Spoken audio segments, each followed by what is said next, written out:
27 ذوالقعدہ مہینے کا آج کا دن ہے، جمعۃ المبارک ہے۔ ان قریب چاند جو ہے وہ نظر 1-2 دن کے بعد آنے والا ہے۔ مسلم شریف کے اندر روایت مبارکہ موجود ہے، حضور علیہ الصلوۃ والسلام نے فرمایا کہ جس مسلمان پر قربانی واجب ہے، جو بندہ صاحب نصاب ہے، جس نے قربانی کرنی ہے، جانور اللہ کے نام پر قربان کرنا ہے، فرمایا کہ وہ ذی الحجہ کے جو 10 ایام ہیں، ان ایام میں جب ذی الحجہ کا چاند نظر آ جائے، اس کے بعد نہ اپنے جسم کے ناخن کاٹے، نہ اپنے جسم کا کوئی کسی حصے کا بال کاٹے، سر کے، بغل کے، زیر ناف، یہ تمام تر۔ یہ کیوں فرمایا؟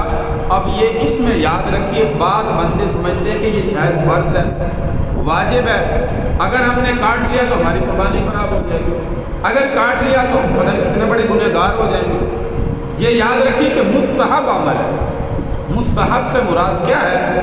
اگر ہم ان ایام میں رکے رہیں گے، جیسے حاجی حضرات رکتے ہیں، تو پھر اللہ تبارک و تعالیٰ اس کا اجر و ثواب قربانی سے علیحدہ اس کو عطا فرمائے گا، اور اگر کر لیں گے تو گنہگار جو ہے وہ اس میں نہیں ہے۔ اس لیے اگر رک جائیں گے تو مستحب عمل ہے، جیسے نفل کوئی بھی ہم پڑھیں گے اجر و ثواب ہے، اگر نہیں پڑھیں گے تو گناہ نہیں ہے۔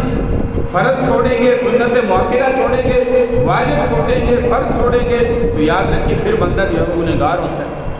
مستحب عمل ہے کہ اپنے جسم کے یہ انگلیوں کے ناخن اور جسم کے حصے کے کوئی بھی بال، ہاں مثال کے طور پر کسی مجبوری کی وجہ سے، بیماری کی وجہ سے بندے نے قربانی بھی کرنی ہے اور ذی الحجہ کا چاند نظر آ گیا، 40 دن سے زیادہ ہو چکے ہیں، زیر ناف یا اسی طرح جو ہے وہ بغل کے بال جو ہے وہ نہیں کٹتے۔